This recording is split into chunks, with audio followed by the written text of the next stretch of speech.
अनीति है। कैसी अनीति अंगराज? मल्ल युद्ध जरासंध ने स्वीकारा और नियम यही था कि युद्ध दोनों में से एक योद्धा की पराजय स्वीकारने तक या मृत्यु तक होता रहेगा।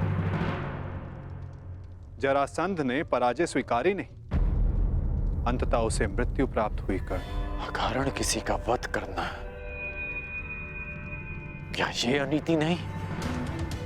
जरासंध ने भीम को क्या हानि पहुंचाई थी? तो उस सर्प ने तुम्हें क्या हानि पहुंचाई थी कर्ण, जिसका तुमने वध कर दिया था?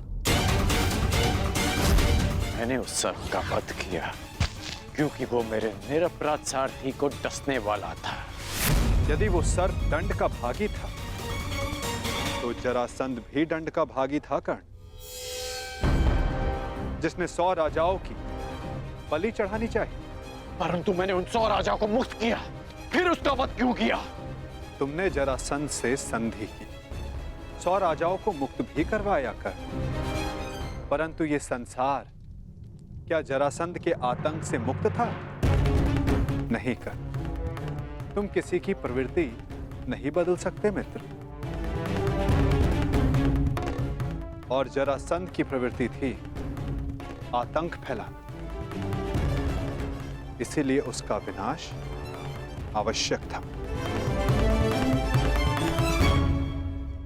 मैं अपने ज्येष्ठ भ्राता महाराज युधिष्ठिर की ओर से यह घोषणा करता हूं कि आज आप जरासंध के आतंक से सदा सदा के लिए मुक्त हुए। महाराज युधिष्ठिर की जय, वासुदेव कृष्ण की जय, महाराज युधिष्ठिर की जय, वासुदेव कृष्ण की जय।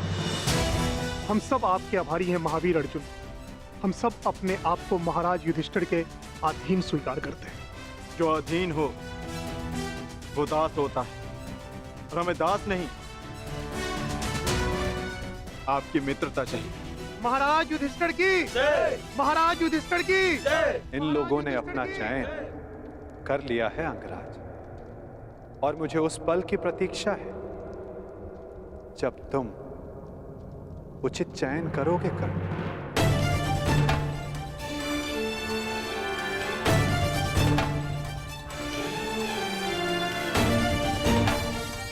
आप ही ने कहा था कि जीवन में कुछ उचित अनुचित नहीं होता।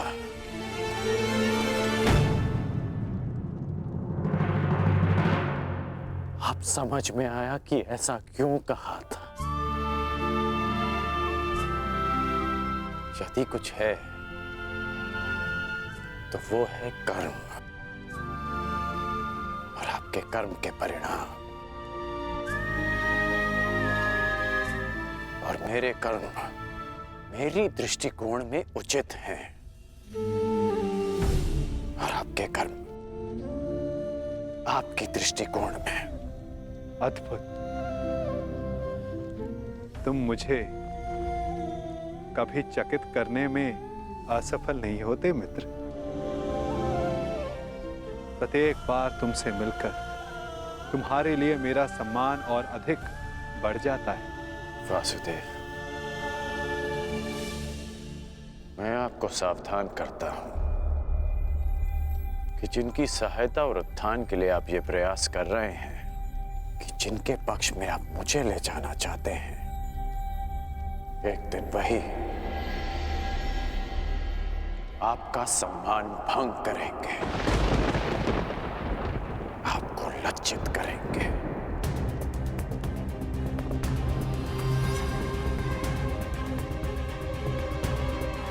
प्रणिपात।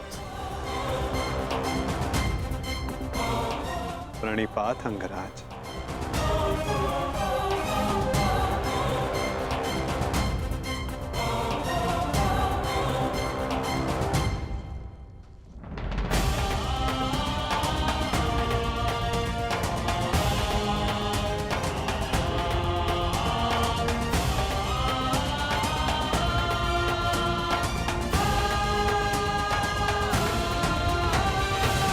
वासुदेव, स्वप्न में आपने मुझसे कहा था कि आप हमें मुक्त कराने आ रहे हैं। वो स्वप्न ही था या सत्य? मनुष्य के स्वप्न ही उसके भविष्य का, उसके अस्तित्व का परिचय होते हैं भद्र विश्वकर्मा। यदि मनुष्य स्वप्न देखेगा नहीं तो उन्हें पूर्ण करने की चेष्टा कैसे करेगा? स्वप्न हमें चेष्टा की प्रेरणा देते हैं। अवश्य आपका स्वप्न एक सत्य था भद्र। जरासंध के अत्याचारों से हमें मुक्त कराकर आपने हमारे प्राणों की रक्षा की है। आपके उपकार को मैं कैसे चुकाऊंगा? एक भूमि को श्राप मुक्त करके।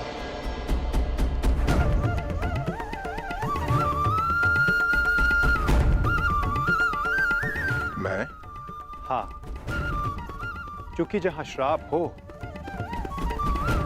वहां पाप को जड़े बैठाने का अवसर मिलता है, और पाप का तारण एक पुण्य आत्मा ही कर सकती है भद्र।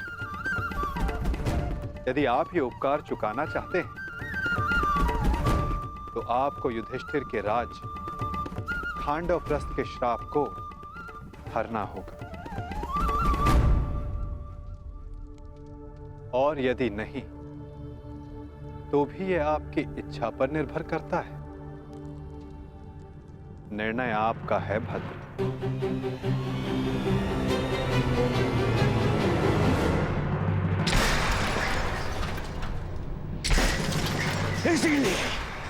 इसीलिए मुझे वो कृष्ण पूरी आंख नहीं सुहाता। हर बार कुछ ऐसा करता है कि मेरा स्वप्न चूर चूर हो जाए। हर बार मामा जी। स्वप्न की बात कर रहे हो मेरे होने वाले सम्राट? स्वप्न की? मुझे तो पूरा भविष्य दिखाई दे रहा है।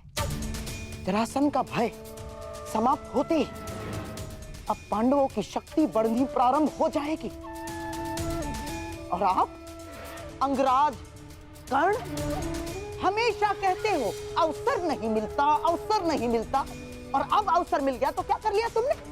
जरासंध जैसा महान बलशाली योद्धा मित्र खोया सो खोया, और वो 100 राजा वो भी पांडवों के पक्ष में चले गए।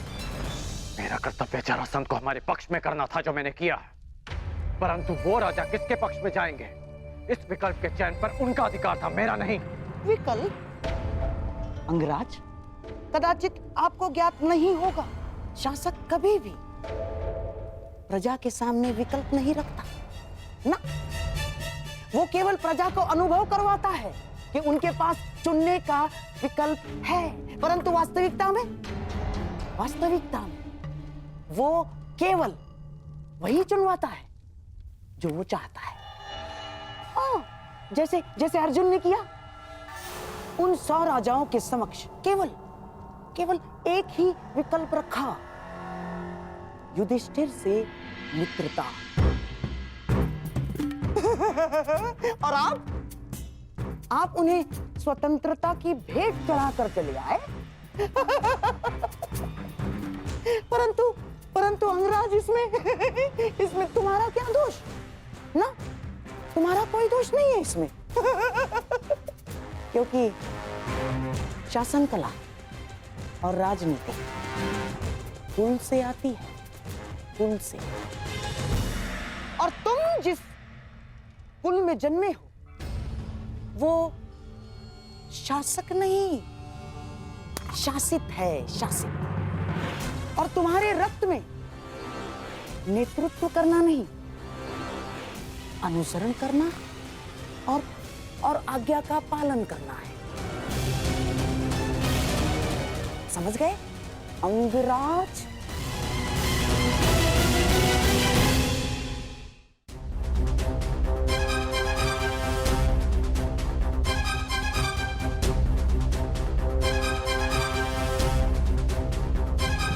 मुझे प्रसन्नता है कि मेरा जन्म उस कुल में हुआ जहां रथ चक्र बनाए जाते हैं, कुछ चक्र नहीं, जहां आज्ञा का पालन किया जाता है, षड्यंत्र नहीं। मित्र दुर्योधन ने जो मुझसे कहा मैंने उसका अनुसरण किया,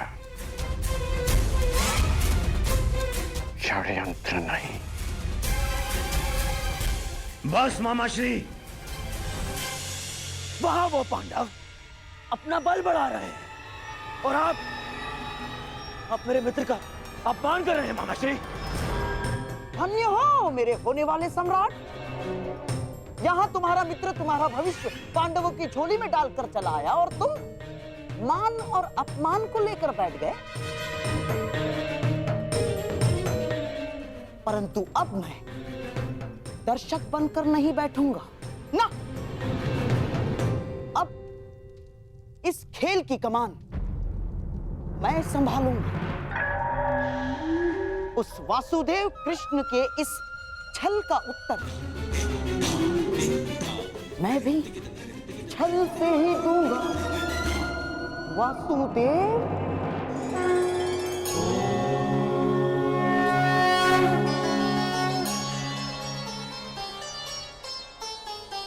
नारायणं नमस्कृत्य नरं चैव नरोत्तमं देवीं सरस्वतीं व्यासं ततो जयमुदीरये।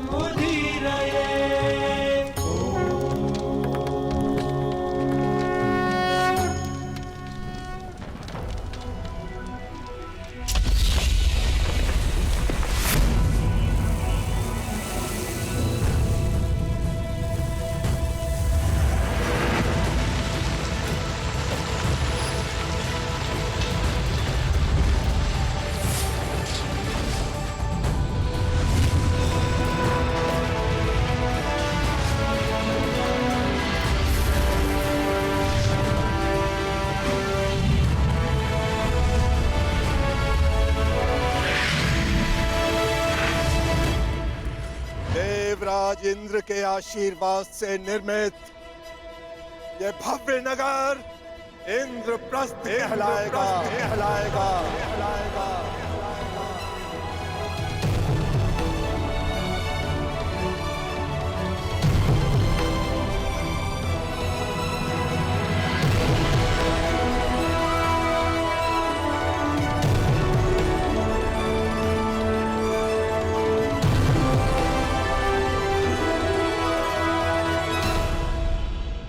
मैं ये इंद्रप्रस्थ धर्मराज युधिष्ठिर को भेंट करता हूँ। मैं आपका आभारी हूँ भद्र विश्वकर्मा। मैंने तो केवल अपने मुक्त होने का ऋण चुकाया है। धन्यवाद के पात्र तो वासुदेव कृष्ण है। मेरा आभार स्वीकार कीजिए वासुदेव। मैं युधिष्ठिर से धन्यवाद नहीं स्वीकार करूंगा।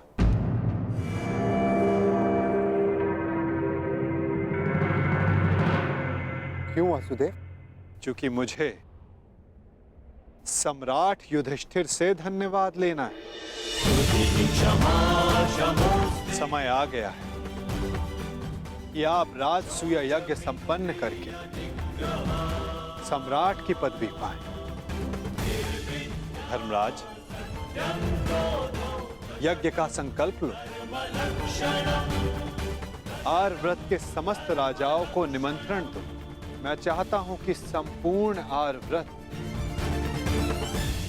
आपका प्रभुत्व स्वीकार करे।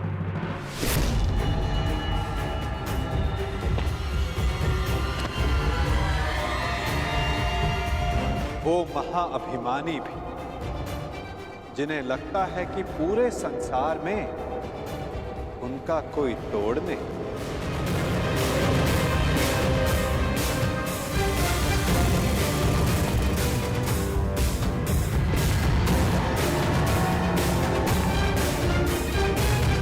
वो जो वरदान के दम में सबको श्रापित समझते हैं।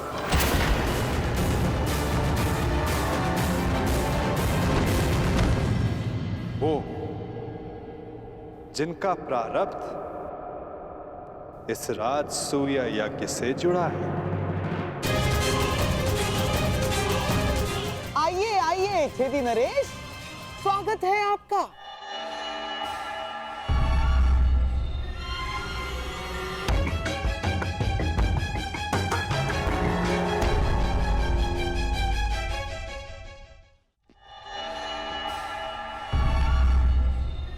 दुकानदार नरेश टूटी टांग के लिए चिकित्सक से परामर्श ली या अब भी बतख की तरह ठला के चलते हैं?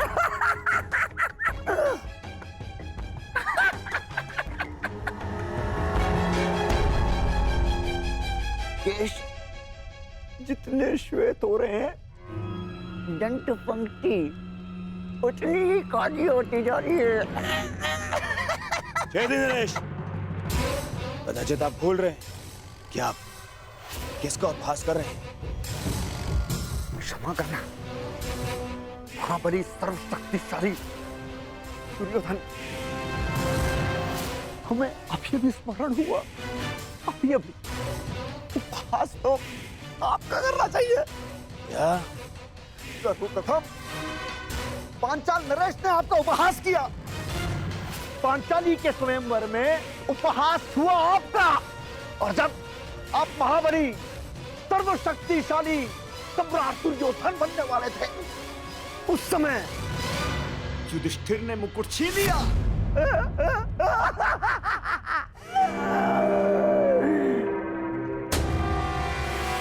और जब तुम युवराज बने, तब तक युधिष्ठिर राजा बन चुका था। राजा! कहावत याद आई, धोबी का श्वान न घर का न घाट का। बस क्षमा करना, मत करना। मैं मूर्ख हूं, दुष्ट हूं, शक्तिशाली है।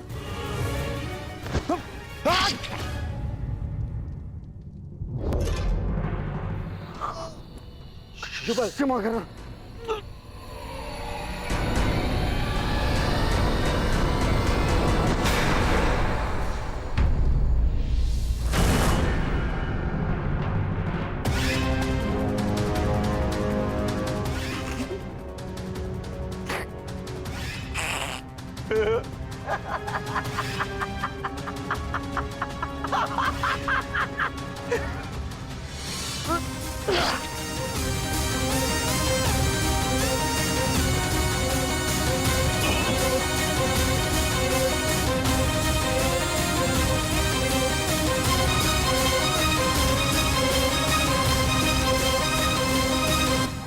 समझ में आया मेरे होने वाले सम्राट, मैंने छेदी नरेश को अकेले में मिलने के लिए क्यों बुलाया?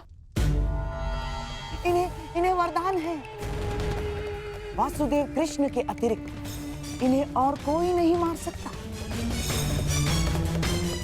हाँ, और वासुदेव कृष्ण भी इनका वध तभी कर सकते हैं जब ये उनके समक्ष 100 अपराध पूर्ण ना कर लें।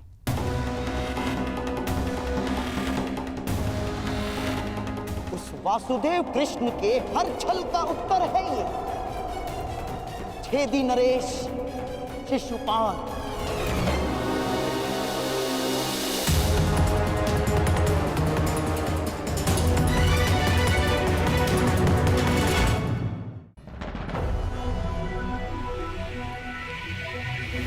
ये माया महल है वासुदेव।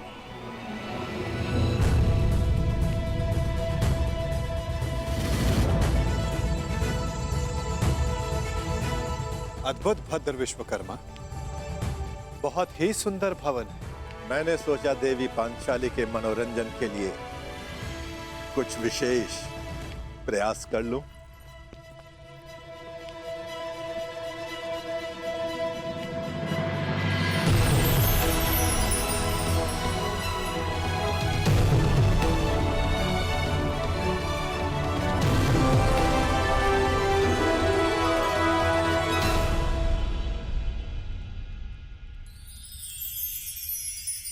यहां जो जैसा दिखाई दे रहा है वो वैसा कदापि नहीं है।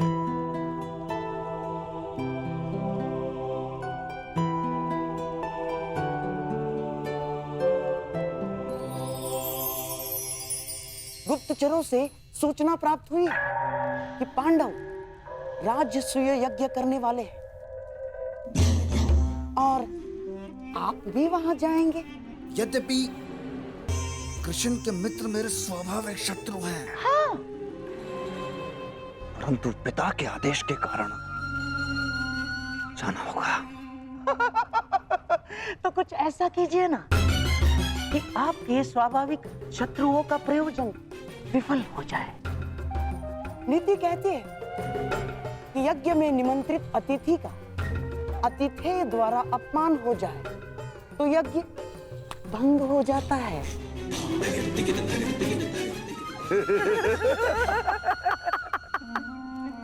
शिशुपाल, ये तो अत्यंत सरल कार्य है।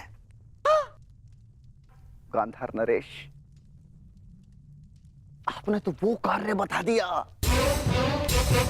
जिसमें मुझे सर्वाधिक आनंद की अनुभूति होती है। अपमान।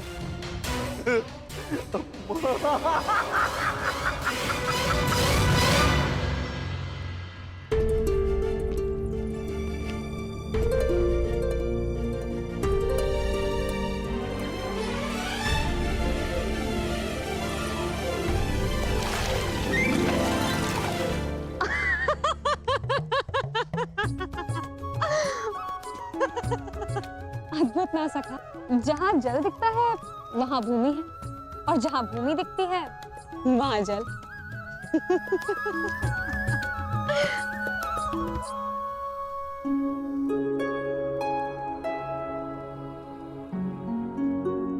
सखा, आप मेरे हाथ पर क्रोधित तो नहीं है ना? सखा हूं, क्रोधित कैसे हो सकता हूं?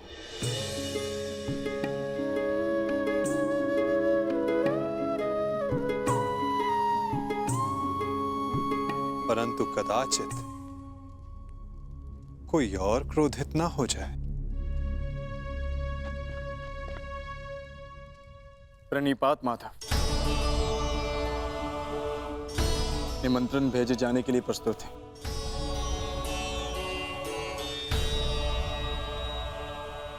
तो पहला निमंत्रण हस्तिनापुर जाएगा।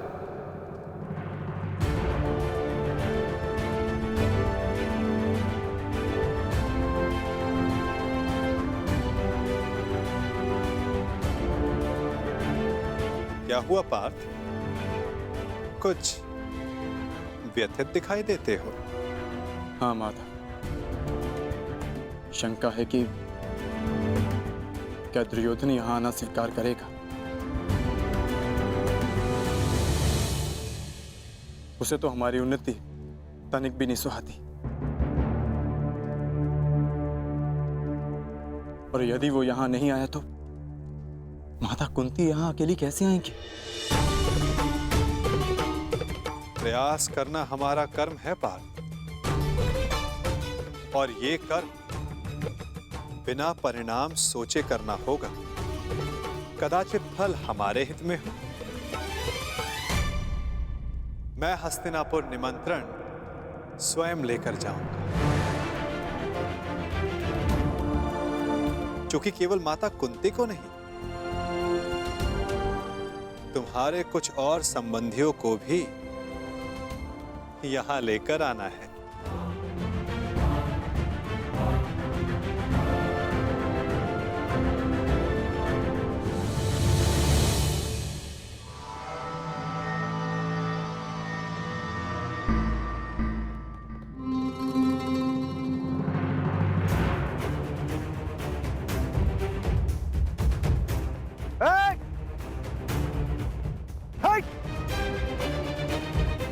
देख नहीं रहे तुम्हारे समक्ष छेदी नरेश शिशुपाल खड़े हैं। तो छेदी नरेश, तुम भी जान लो कि तुम अंगराज कर्ण के सामने खड़े हो। तो तुम हो अंगराज कर्ण।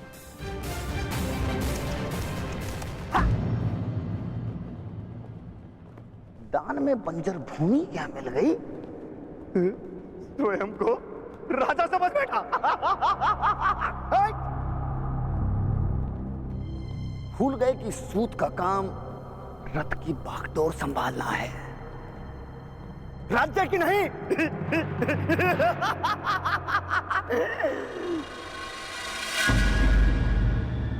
लगता है घर पर वचन देकर आए हो कि जीवित नहीं लौटोगे।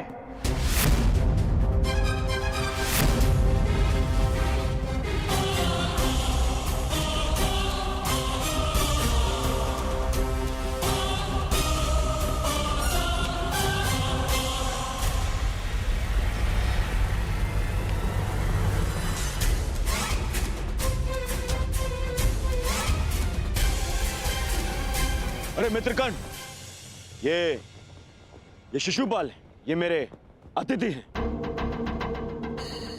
और मेरे मित्र भी, और इस नाते से आप दोनों भी मित्र ही हुए।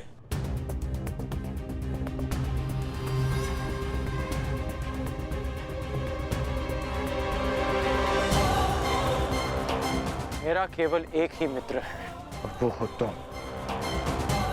और तुम्हारे अतिरिक्त किसी को मित्र बनाना होगा तो इस बार चयन में सावधानी बरतूंगा।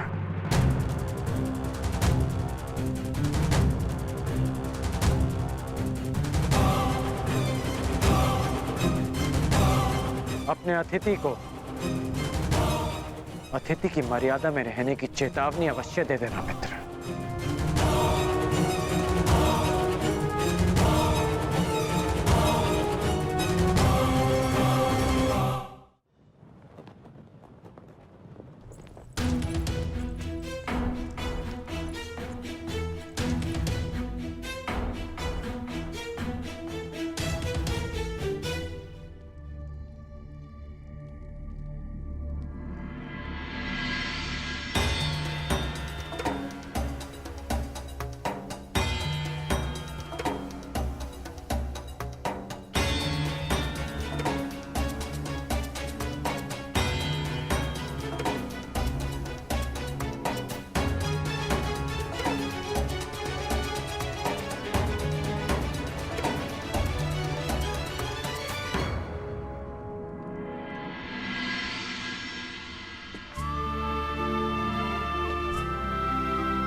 आओ अंगराज, तुम्हारी ही प्रतीक्षा थी।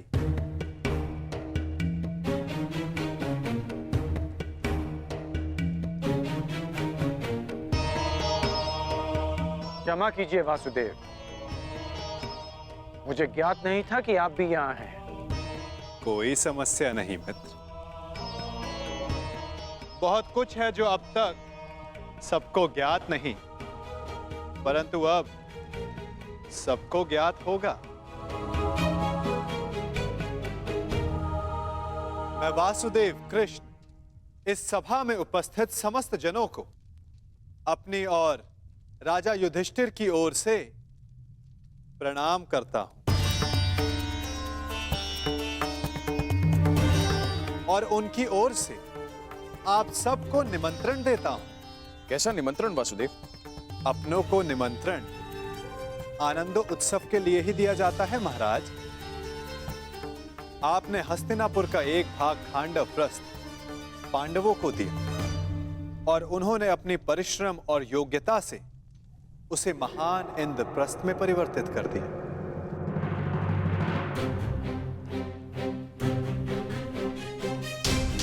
और अब इंद्रप्रस्थ एक प्रसन्न और स्वतंत्र देश है और युधिष्ठिर भी उस पर न्याय और धर्म पूर्वक शासन चला रहे हैं।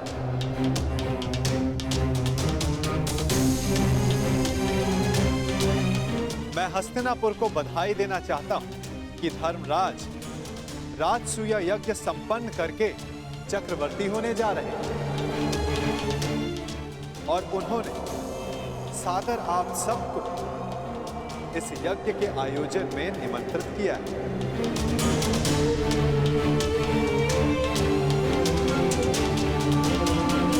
आपके प्रति उनके आदर का अनुमान इस बात से लगाया जा सकता है कि उन्होंने किसी दूत के स्थान पर स्वयं मुझसे आग्रह किया कि मैं आप सबको ये निमंत्रण दूं।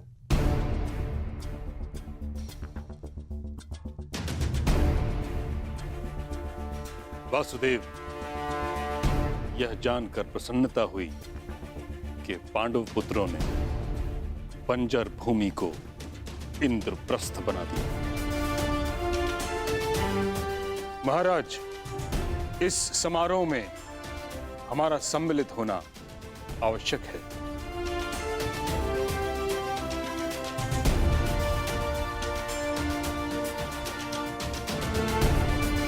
कुरुवंश की संतान चक्रवर्ती सम्राट बने, यह हमारे लिए गर्व की बात है।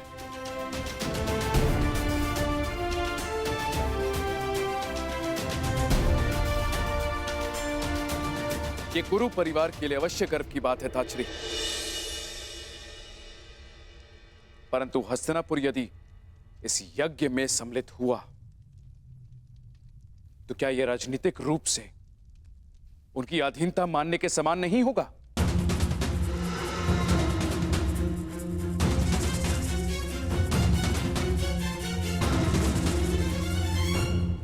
मुझे आश्चर्य है महाराज, आपके मन में यह विचार आया कैसे? पांडव भी आपके अपने पुत्रों के समान हैं। फिर हस्तिनापुर और इंद्रप्रस्थ एक दूसरे से भिन्न कैसे हुए? पांडव सदा आपका परिवार रहेंगे और आप सदा उनके ज्येष्ठ पिताश्री, जिनकी माता ने परिवार के मान के लिए इंद्रप्रस्थ में नहीं अपितु हस्तिनापुर में रहना श्रेयस्कर समझा, वो पांडव आपको अपने अधीन बनाने का विचार अपने मन में कैसे ला सकते हैं? फिर भी निर्णय आपका है। आप चाहें तो पांडवों को अपना मानकर उन्हें आशीर्वाद दे सकते हैं,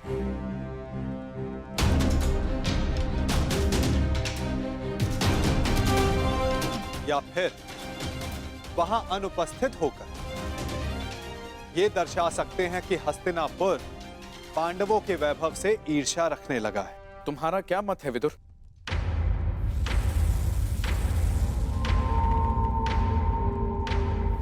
मेरा मत है कि यज्ञ में जाना उचित होगा।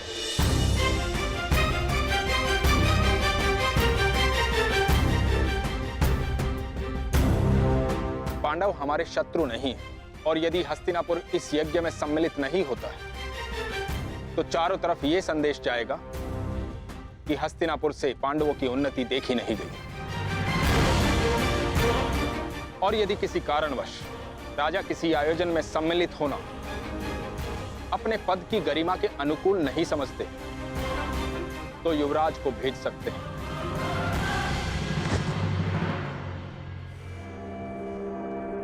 यदि ताचरी और विदुर का यही सुझाव है तो हस्तिनापुर उस समारोह में अवश्य सम्मिलित होगा।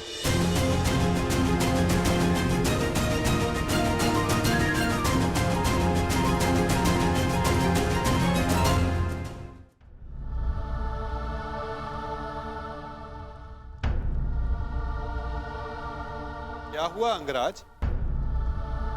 प्रतीत होता है कि आपको इसमें कोई आपत्ति है।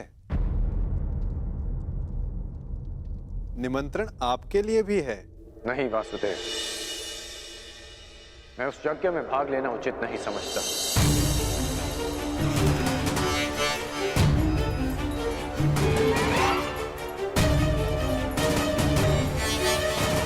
कारण? एक नहीं, 3 कारण हैं। पहला, मैं युधिष्ठिर को सम्राट पद के योग्य ही नहीं समझता।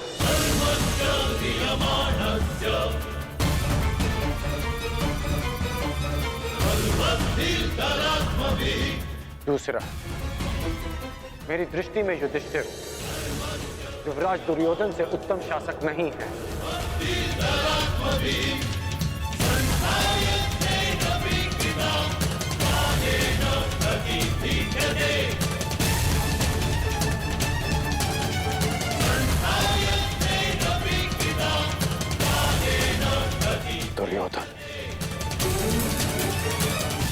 नियमों में बंधकर प्रजा पर शासन नहीं करते, अपितु प्रजा के लिए नियम बनाते हैं।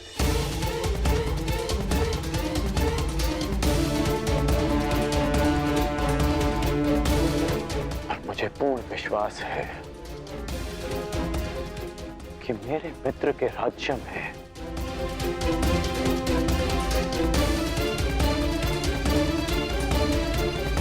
फिर से किसी शोण के मुख में पिघला हुआ स्वर्ण केवल इसलिए नहीं भरा जाएगा कि उसने एक सूत होकर वेद पाठ करने का साहस किया।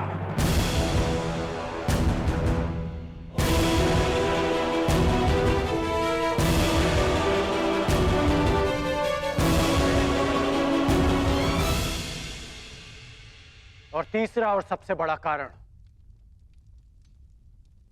मैं धर्मराज के परिवार का सदस्य भी नहीं।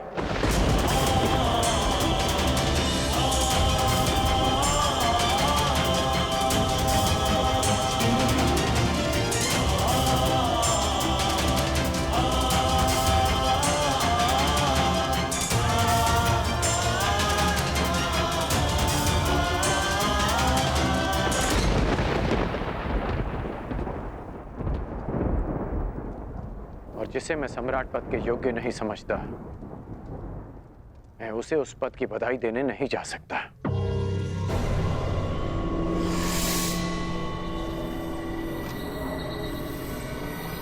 क्षमा कीजिए केशव कि मैं आपके इस निमंत्रण को अस्वीकार कर रहा हूं।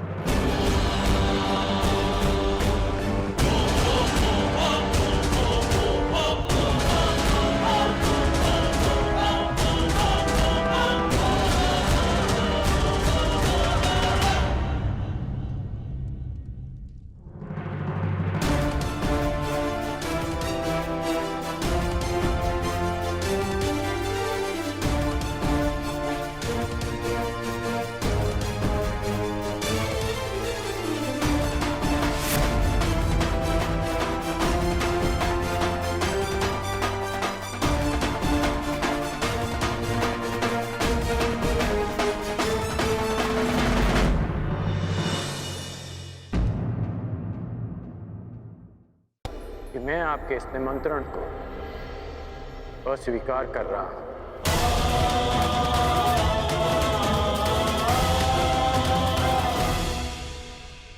अब वासुदेव, अंगराज थोड़े भावुक हो गए, परंतु आप निश्चिंत रहिए, हस्तिनापुर इस यज्ञ में अवश्य सम्मिलित होगा।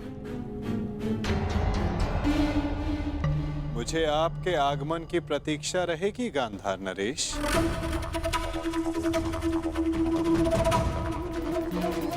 और आपके मित्रों की भी।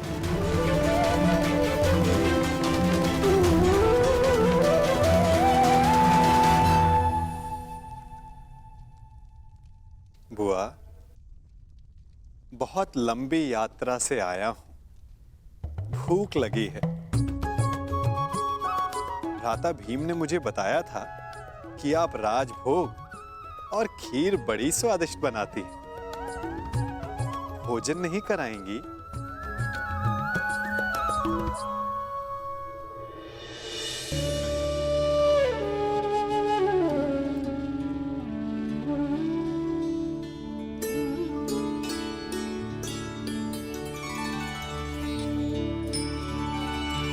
आनंद आ गया बुआ।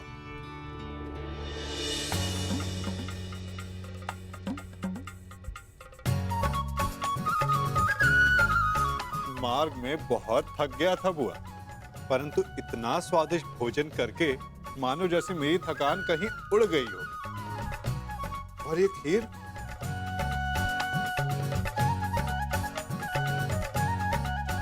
ये खीर तो बहुत ही स्वादिष्ट है बुआ।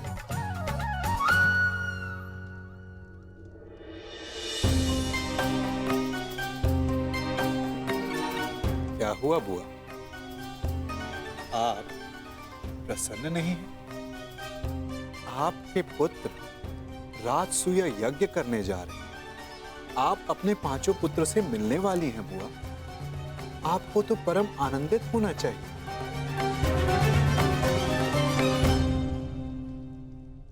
हाँ कृष्ण, बस एक ही दुख है,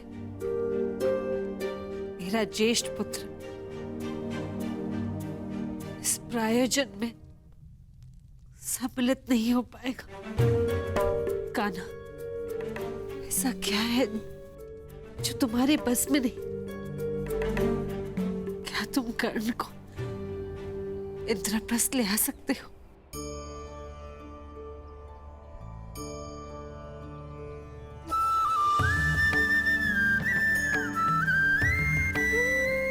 मैंने तो छाछ का ऋण भी उतारा है बुआ।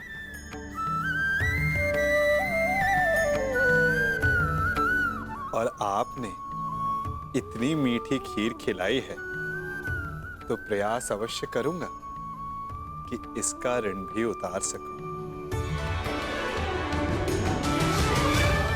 आपका ज्येष्ठ पुत्र अपने 5 अनुजों के साथ इस राजसूय यज्ञ के आयोजन में सम्मिलित हो सके।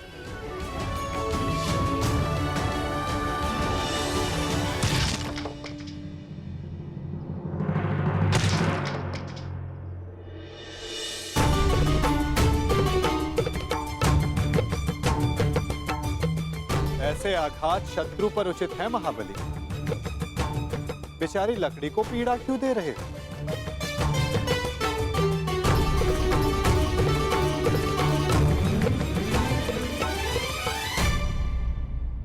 क्योंकि मैं अपने शत्रु पर आघात नहीं कर सकता, इसलिए मैं अपना शोभ इन लकड़ियों पर निकाल रहा हूं।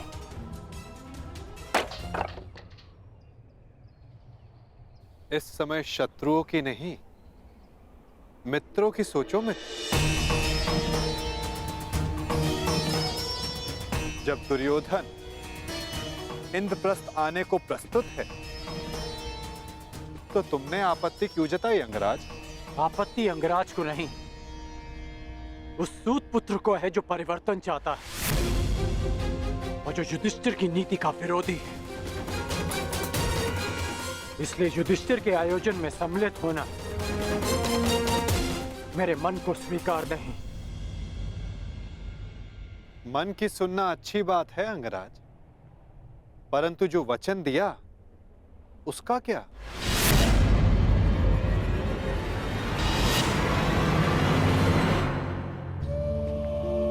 पांडवों की अनुपस्थिति में बुआ कुंती की रक्षा करने का वचन तुमने स्वयं को ही दिया था ना, वो नहीं निभाओगे?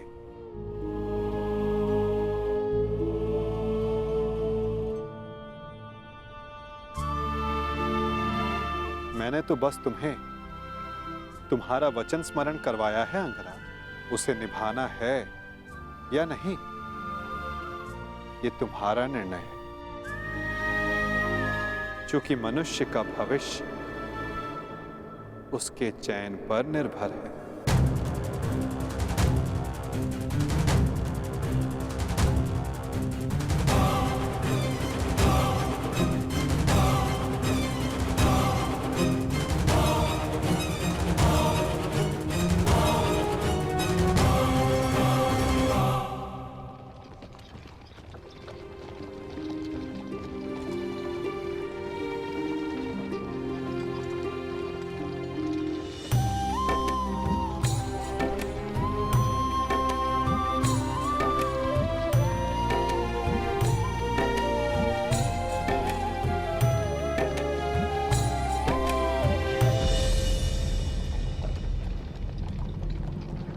सारथी, रथ रोको।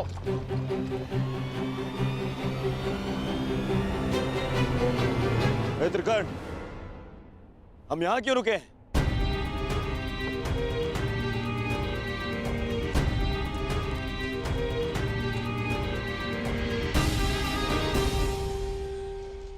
हम इंद्रप्रस्थ की सीमा पर खड़े हैं।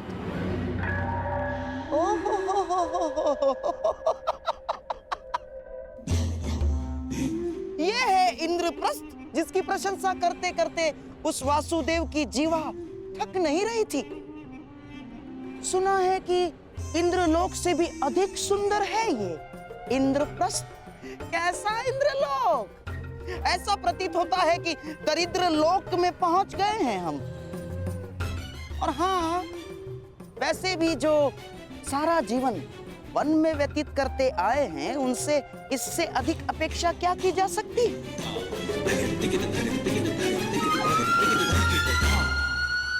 अब तो हस्तिनापुर संदेश भिजवाकर गुप्तचरों को ही बुलाना होगा कि वो जाकर खोजें कि किस गुफा में पांडवों ने अपना साम्राज्य स्थापित किया है। चलो मेरे होने वाले सम्राट, चलो लौट चलते हैं। महाराज को भी इंद्रप्रस्थ की भव्यता के विषय में, सुंदरता के विषय में पता चलना चाहिए ना।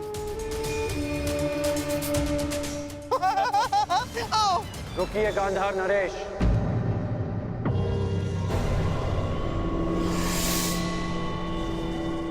आप तो गांधार के राजा हैं ना, तो क्या आपको ये नहीं पता कि इंद्रप्रस्थ को देवताओं के वास्तुकार विश्वकर्मा ने बनाया है? कुछ तो दिव्य बनाया होगा ना। तुम्हारा तात्पर्य क्या है मित्र?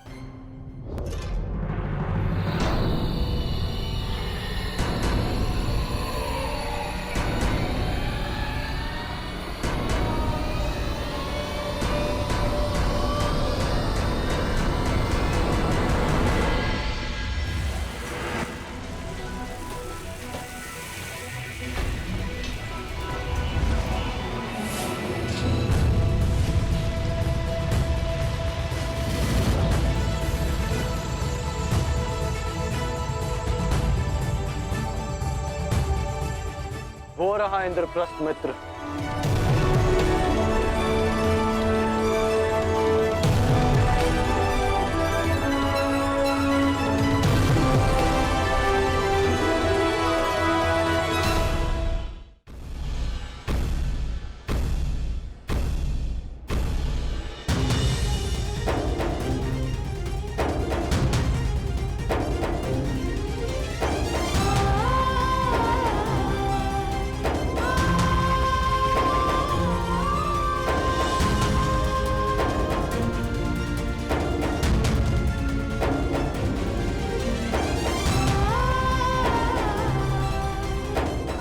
इसी प्रकार तो सब प्रगति करते रहो पुत्र।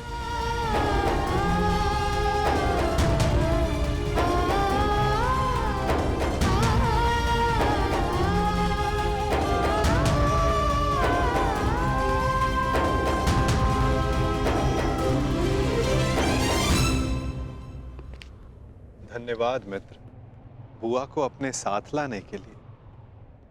धन्यवाद स्वीकार नहीं कर सकता वासुदेव। मैं यहाँ केवल अपना वचन निभाने आया हूँ।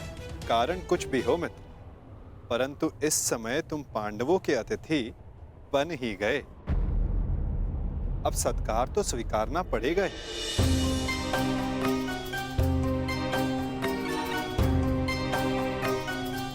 स्वागत है अंगराज।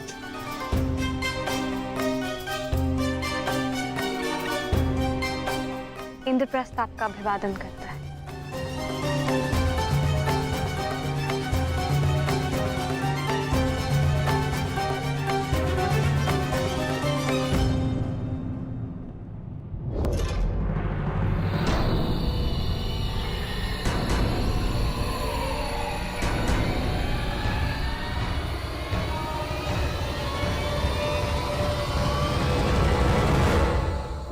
अभिवादन स्वीकार नहीं कर सकता देवी।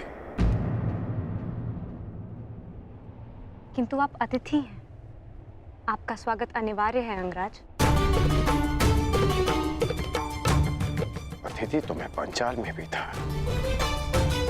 जब उस दिन सूतपुत्र कहकर अपमान किया,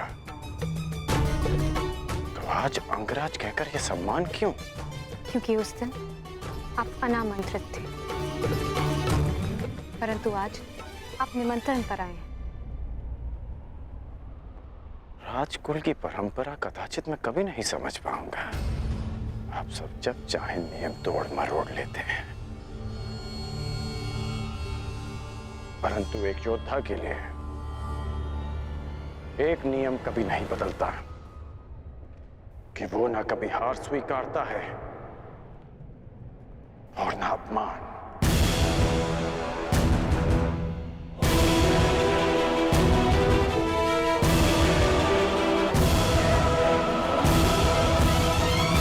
वैसे भी मेरी दृष्टि में युधिष्ठिर युवराज दुर्योधन से श्रेष्ठ शासक नहीं है। परंतु एक ये शासक तो अपना अपना दृष्टिकोण है अंगराज। अति सुंदर।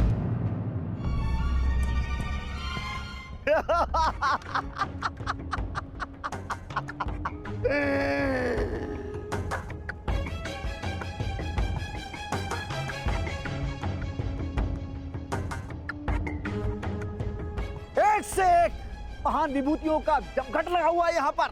एक ये जो बचपन से दान में अधिकार मांगता आया,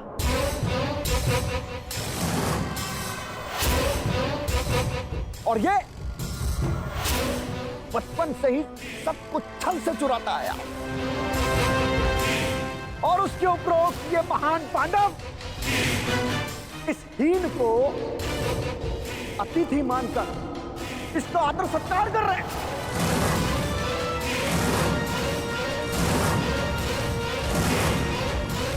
सावधान छेदी नरेश। शांत हो जाओ विकोदर। इस समय छेदी नरेश शिशुपाल आपके अतिथि हैं, और अतिथि अतिथि का अपमान करे तो ये राजसूय यज्ञ के फल को निष्फल कर सकता है। परंतु स्मरण रहे शिशुपाल, मैं अतिथि के बंधन में नहीं बंधा हुआ हूं।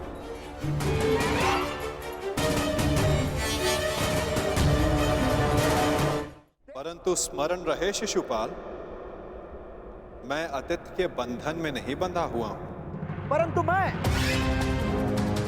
छेदी नरेश शिशुपाल सभी बंधनों से मुक्त हूं।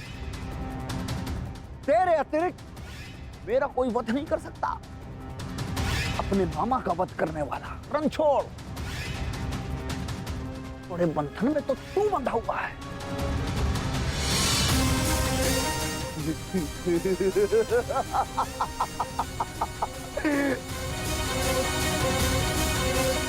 जब तक इस माला में मोती शेष हैं, तू भी मेरा कुछ नहीं बिगाड़ सकता। पूरे 100 मोती हैं। छलिया चोर।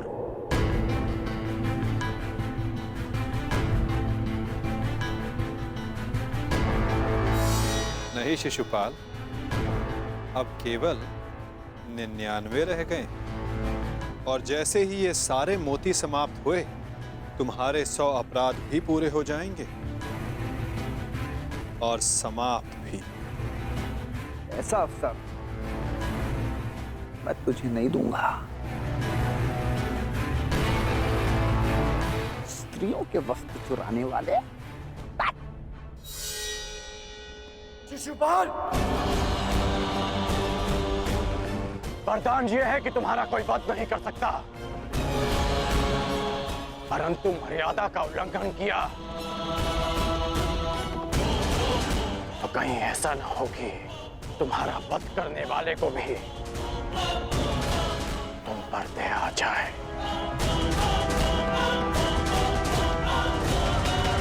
अंगराज, हम यहाँ पांडवों के आनंद में आए हैं। यहाँ कोई उत्पात उचित नहीं होगा।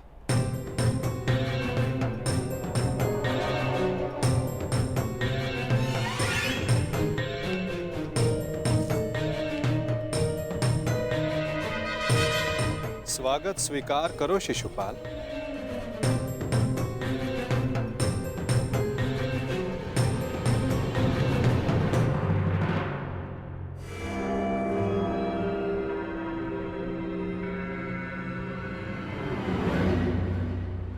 एक पुरुष को सब पत्नियां संतुष्ट नहीं कर सकती, और तुम अकेली ने 5 को संतुष्ट कर दिया।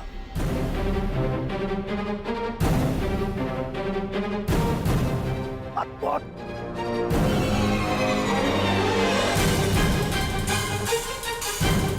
संतोष मनुष्य की शील में होता है और शील मनुष्य की दृष्टि में। अपनी दृष्टि सीधी कर लीजिए। वो क्या है ना, टीका टेढ़ा हो जाएगा।